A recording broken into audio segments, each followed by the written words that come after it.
So, as I think most of you know here, we've been following the morning in doing the story, which is the narrative of the Bible. And last week we did Joshua and talked about some of the difficult questions that Joshua raises about violence and about ethnicity and some of those things, and looking at the way in which Joshua on its face can be a very challenging book. And even though there's no easy answers, as we dig in, we can see that the narrative isn't quite what we expect when we look at that. So we looked at Rahab and how her status as a citizen of Jericho sort of undermines the potential narrative of the book of Joshua being about ethnic cleansing and just the Jews alone in the land. We looked at the way in which the story of the Battle of Jericho shows that it's really God who fights our battles and that the victory belongs to God, and so it sort of undercuts the narrative of just military violence as being the thrust of Joshua. So we looked at some difficult questions, and the next book, the next part of the story is Judges, and it's no easier when we get to Judges. We face different questions with Judges because unlike Joshua, we still have a lot of violence, but doesn't quite seem to be as much God-sanctioned violence. We don't have to ask about that, but we do have a lot of Judges, as I have said many times, is the book to turn to if you're looking for the most gruesome, violent stories in the Bible. It's really like it's just a very, very interesting book. So what I thought we would do tonight is first, let's just spend some time talking about what we already know about Judges, and then we'll kind of progress forward, and we'll use some of what we know about Judges to talk about what we can learn from it, what it has to say to the story overall. So first, let me just put this out there. We're going to be more interactive tonight. Anybody have a favorite Judges story, or like just a judge that they're like, the story of that guy or gal, because there's both, is really like, I find it fascinating or weird, or I really like it for some reason? Anybody? I have mine, but I want to open it up to others first.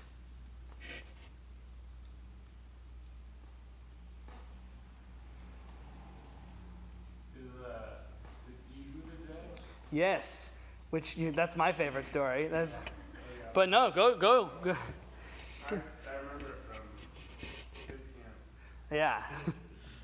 Ehud's a fun one. That's the one that I think I've talked about here before. The left-handed man who is able to sneak in a sword to meet the enemy king because they didn't check the right hip, because nobody was left-handed back then. You had the left-handedness beat out of you when you were young because it was seen as wrong and immoral. But Ehud is a left-handed man, and so they when he goes in to see this he's like bringing a tribute to this foreign king, and the guards only check his left hip because you would pull the sword. It's like a dagger, hideable. It's not like a long sword, but he hides it on his right hip to pull it out with his left hand, so they don't check there.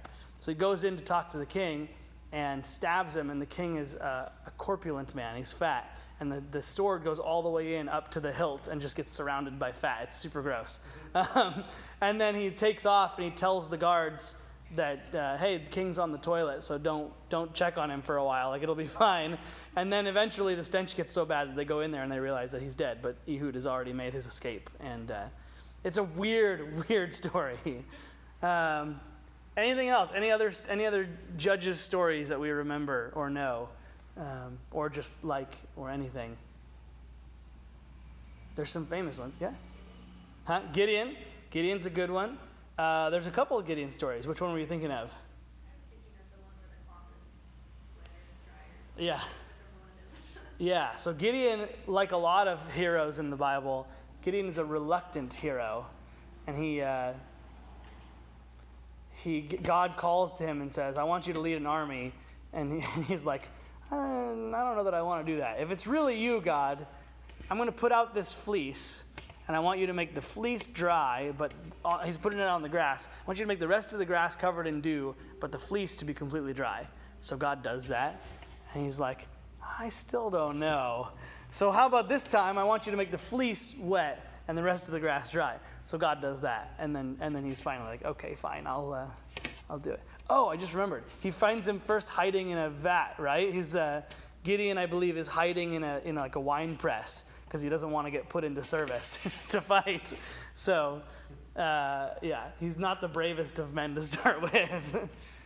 But then there's a second Gideon story, which is the one after that takes place, where they're going to go fight the Midianites. So Gideon and the Midianites, as Robert and I were talking about earlier, kind of hard to keep track of them sometimes. But he's got a lot of soldiers. I talked about this in my sermon last week briefly, about God tells him to send away anybody who's even a little bit scared.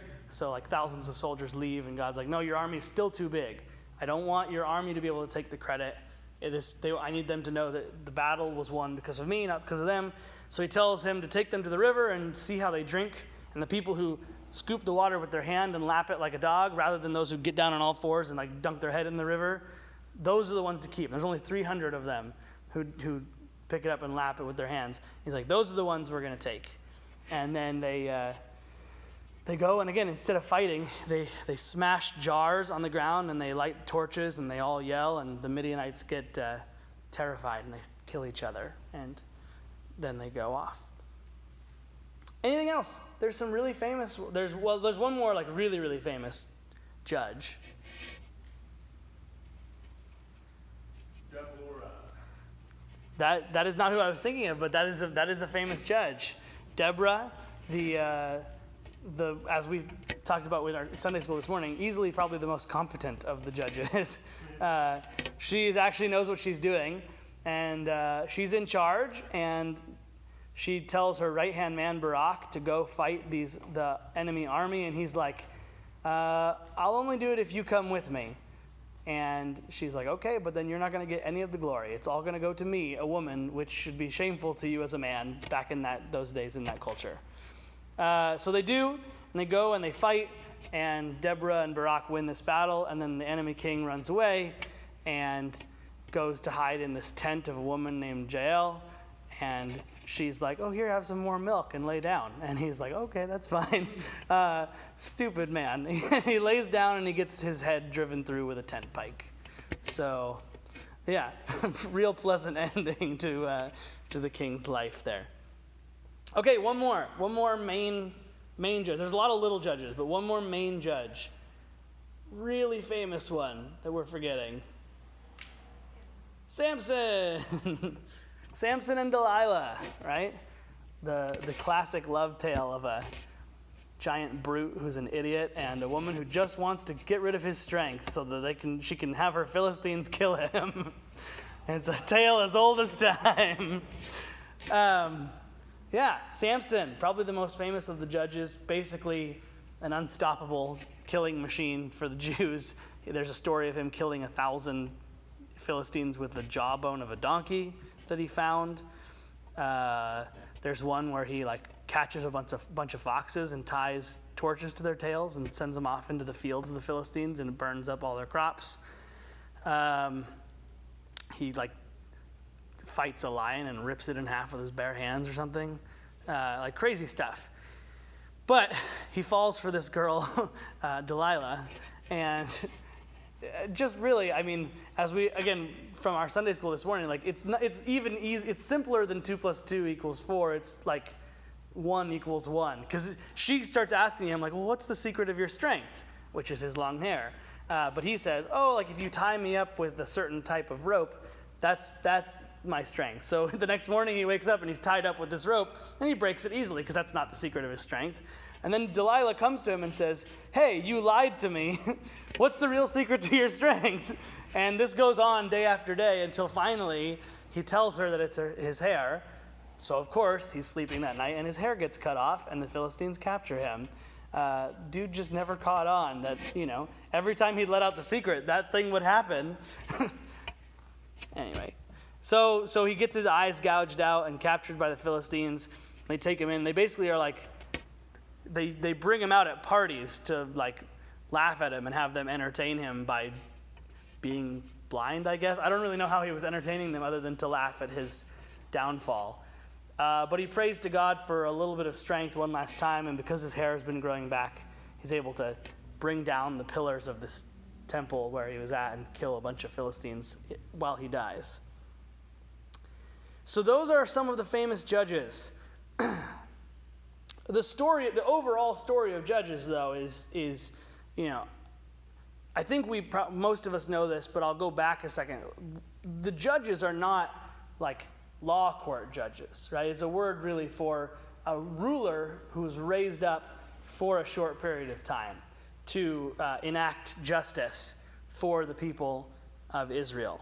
And the root word of judge and justice being similar, that's where we get that word from. Somebody who comes to enact justice for the people of Israel after they've been in turmoil. But most of the time, that turmoil, that punishment that they're under, is because the Israelites constantly fall away. They start worshiping other gods.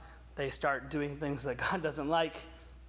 And you have what's known as the cycle of sin in Judges. So it starts with the Israelites are happy and praising God. They start worshiping other gods or turning away from God. So God sends a foreign army or something to punish them. The people cry out to God for salvation from this thing. God raises up a judge who helps save them from it, and the people praise God again. And we start the cycle all over. And this takes place over the course of potentially hundreds of years. The timeline is not particularly clear. It's also possible that some of these judges existed simultaneously, because at the time, the 12 tribes of Israel lived in the land, but they weren't all united with each other. So it is possible, though we don't really know, that some of these judges were judges for a few tribes over here, and some were tribes over here. And they almost never war with each other, although we'll get to one story where that happens in a second. But we don't know how long the period of the judges lasts exactly. But it's kind of this nebulous period where they've conquered the land of, the promised land, at least mostly. We talked last week about how they left a little bit of it unconquered. But for the most part, they've conquered the land, but now they're living in this sort of nebulous existence of when they are smart enough to follow God, things go right for them, but they often aren't smart enough to do that. And so again, we get all of these funky stories and all these really gruesome stories. And some of them are fun and some of them are famous. But you also get less fun stories like Jephthah. We talked about Jephthah this morning in Sunday school as well. In Judges chapter 11, Jephthah is a judge who's raised up to fight an army, and he promises God that he'll sacrifice the first thing that comes out of his door to greet him when he gets back home. I guess he assumed it would be like a dog or a sheep in the pen or something. Who knows what he thought it would be, but the first thing that comes out to greet him when he comes home is his daughter. And because he's made this solemn oath to the Lord, he lets his daughter go, basically some other women and her go up into the mountains for 2 months, basically just to weep and mourn, and then come back down, and she is sacrificed. And again, this story is not a pretty one, and it's definitely not meant to be an example for us to follow. Near the end of Judges, you have an even worse one, where a Benjamite man is traveling with his concubine, and he gets preyed upon by other Jewish Israelite tribes, and they rape the concubine to death, essentially, and they beat the man, and he takes the body home and cuts it up into pieces and sends it to the 12 tribes of Israel and says, this cannot happen, like we're fighting amongst each other. But it essentially marks this low point in the relationship of these 12 tribes of Israel who are trying to coexist in this land, of just, things have gotten so bad that they're even fighting each other. They're doing things to each other that nobody outside of their land would do to them, or that they're not supposed to do to anybody.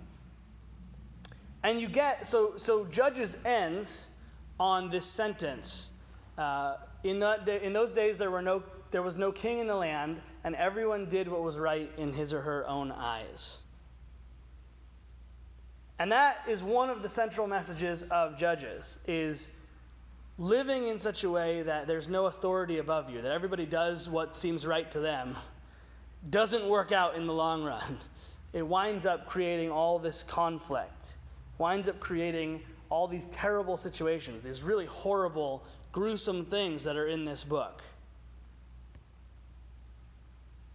And so what we see as part of the story of Judges and of the whole Bible is that God is beginning to eliminate options for us. This is something I've been thinking about a lot, and Robert's heard this already from me today, but the reason we still read the Old Testament, study the Old Testament, it's the story of God's people. But oftentimes we ask the question, like, why really bother? Like, why not just go from Abraham, Moses, and then skip kind of to Jesus? Like, why do we need all this ugly stuff in the middle? And part of the answer, I think, not the whole answer, but part of it is God is revealing through Israel. They're the chosen people to show us that the other options don't work. First, we have the option of living in your own way, right? All these people with no real authority, just kind of trying to do it on their own. And that clearly does not work. It leads to all this ugliness and this violence. And what we're going to get to in the weeks to come is kings, right? The next thing to come is, okay, well, how about we live under a human kingdom? We have borders, and we have a ruler, and we follow that ruler. And how about that? And no, that doesn't work either. And everything throughout, even back to Genesis and this idea of, well, maybe we'll just be wanderers, right? And you've got Lot, who's trying to live among these people. You've got Abraham, who's trying to make things work. You've got, the people of, the descendants of the 12 children of Joseph or Jacob in Egypt, and they wind up in slavery, like just on and on and on. All these options that seem like they should work, and they don't. The people can't handle it under Moses. Here they can't handle it under just trying to follow the rules on their own with no authority.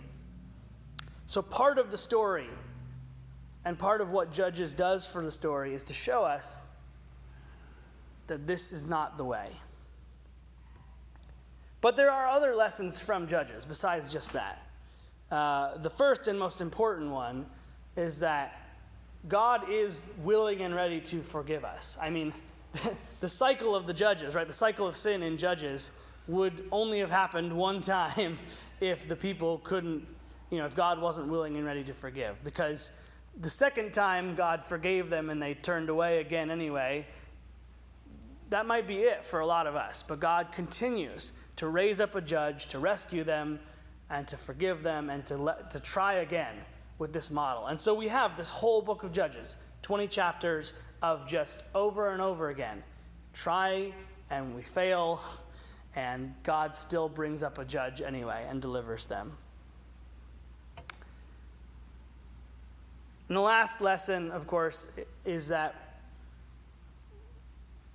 we're often turning away from God when things are good. Again, the cycle of the Judges is really important here. That's really the central piece of Judges is that cycle. And so you have this lesson for us of when things are going well, that's when you're in the most danger of turning away from God. But again, that's the last lesson, but the most important one is God's willing and ready to forgive. So let's go ahead and spend some time praying together.